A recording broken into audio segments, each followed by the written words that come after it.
कुछ और नई कहानी किस्सों के साथ मैं संदीप आप सभी लोगों के साथ में। कहानी है ईश्वर के प्रति हमारी आस्था व विश्वास की। कहानी है एक राजा की जो कि बहुत ज़्यादा अंधविश्वासी था। ईश्वर के प्रति उसे विश्वास तो था, लेकिन तंत्र मंत्र जादू टोने इनमें ज़्यादा विश्वास करता था। जब राजा जी के बहुत समय तक संतान नहीं हुई तो उन्हें किसी तांत्रिक ने बताया कि महाराज, अगर आप किसी बच्चे की अगर बलि दे दें तो आपके संतान प्राप्ति हो सकती है। यह सुनकर राजा जी ने अपने राज्य में चारों तरफ ढिंडोरा पिटवा दिया कि कोई भी व्यक्ति अगर अपनी संतान राजा को भेंट करेगा तो राजा उसे मुंह मांगी इनाम देगा। उसी राज्य में एक ब्राह्मण भी रहता था जो कि बहुत ज़्यादा गरीब था। 8 बच्चे होने के कारण उसकी आर्थिक स्थिति और ज़्यादा कमज़ोर हो गई थी।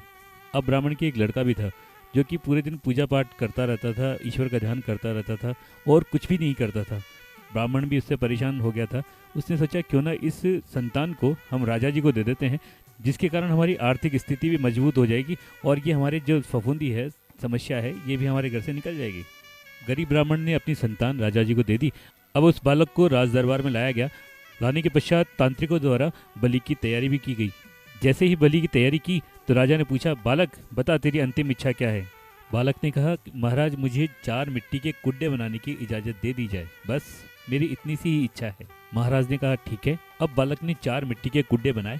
उनमें से पहला कुड्डा हटाया, फिर दूसरा कुड्डा हटाया, फिर तीसरा कुड्डा भी हटा दिया और चौथे कुड्डे के सामने अपने हाथ जोड़कर बैठ गया। अब राजा ने पूछा, अरे तुम यह क्या कर रहे हो। तो बालक ने कहा, महाराज पहला कुड्डा था मेरे माँ बाप का। पहली जिम्मेदारी जो थी वो मेरे माँ बाप की थी। उन्हें मुझे बचाना चाहिए था, लेकिन उन्होंने खुद ने मुझे बलि के लिए आपको सौंप दिया। और दूसरा कुड्डा था मेरे परिवार का। उनकी भी जिम्मेदारी थी कि वो मुझे आपकी बलि से बचाते। और तीसरा कूड़ा जो है वो है आपका महाराज, कि आपको भी अपनी प्रजा की रक्षा करनी चाहिए, लेकिन आप तो स्वयं मेरी बलि लेने के लिए तैयार हो गए। जब आप तीनों ही मुझे नहीं बचा सकते तो मैंने आप तीनों का ही कूड़ा हटा दिया है। अब चौथा कूड़ा जो है वो परमपिता परमेश्वर का है, जिसके भरोसे पूरी दुनिया है। अब मैं भी इसी के भरोसे बैठ गया हूँ।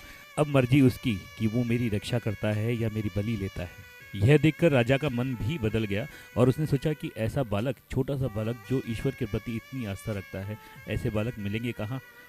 और यह निश्चित भी तो नहीं कि इसकी बलि से मुझे संतान प्राप्ति होगी ही। यह सोचकर राजा ने उसी बालक को गोद ले लिया और अपने पास रख लिया।